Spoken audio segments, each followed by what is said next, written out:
Victoria's lockdown will ease at midnight after the state recorded a third day with no local COVID cases who were infectious in the community. From tomorrow, schools will reopen. No visitors, though, will be allowed in households, and the 5-kilometre travel limit will be lifted.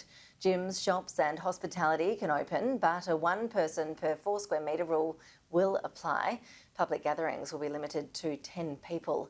50 people, though, will be allowed at weddings and at funerals, but masks will still be required both indoors and outdoors. Julia Bradley joins us live from Melbourne. Julia, what's the reception like there in Victoria? A lot of relief, I bet.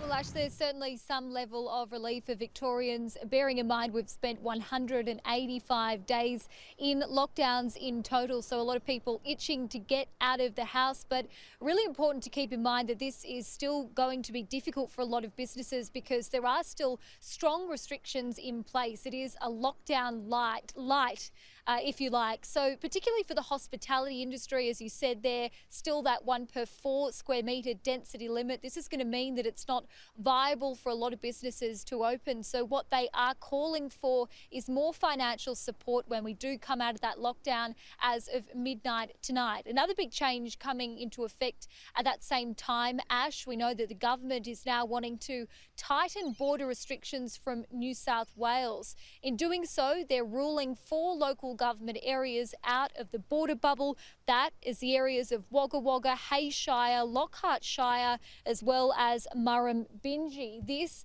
according to the Premier, is somewhat of a mitigation strategy to ensure that we don't have any further incursions.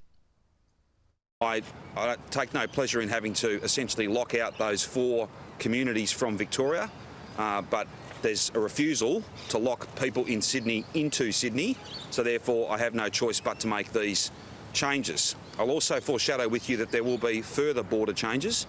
I'm not in a position to announce those today, but I'll announce those as soon as we can. Do you not think it's appropriate to pick up the phone to Gladys, given that this is affecting New South Wales residents? Oh, well, I've had a busy morning, and so has she. And my views on these matters are well known. Well known. I'm not here to apologise for not having rung her. That's frankly not top of my list. And Julia, there's been a lot of speculation about this, I know, and I see now that the Health Department has fined a Sydney removalist who brought the Delta variant into Victoria. That's right, Ash. We only found out about that a few minutes before this COVID update.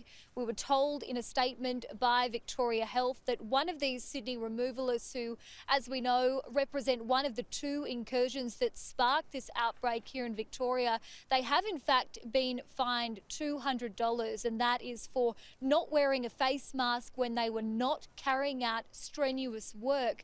Now, this comes after Victoria Police issued a statement this morning saying that they will not be charging any of these individuals. That statement reads that Victoria Police has undertaken an assessment of the material provided and determined there is no evidence of other offending. As such, Victoria Police will not be taking any action, and this matter is closed from a police perspective. Now, we have been told for the last few weeks, Ash, that the government would be throwing the book at these removalists, given that they sparked this outbreak, and we're also told that they weren't being very forthcoming with information. It does, though, seem like it will only be this $200 fine for one of those removalists.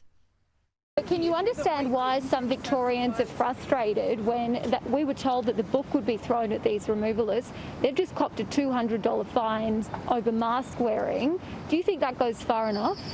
Well, again, I'm not here to speak to what action Victoria Police has or hasn't taken, and Jerome's spoken to you about what action we can take under the Public Health Act and our standing powers. I really haven't got anything further to add to that today. I think people will be far more interested in the fact that lockdown is ending at 11:59 p.m. tonight. And I just appeal to people, again, back to the central point. Sometimes something really small that might only get you a very small fine can have massive consequences for everybody. So, Ash, certainly some relief for Victorians today. The government pretty confident that they've managed to wrap their arms around this most recent outbreak, meaning that our lockdown can be lifted.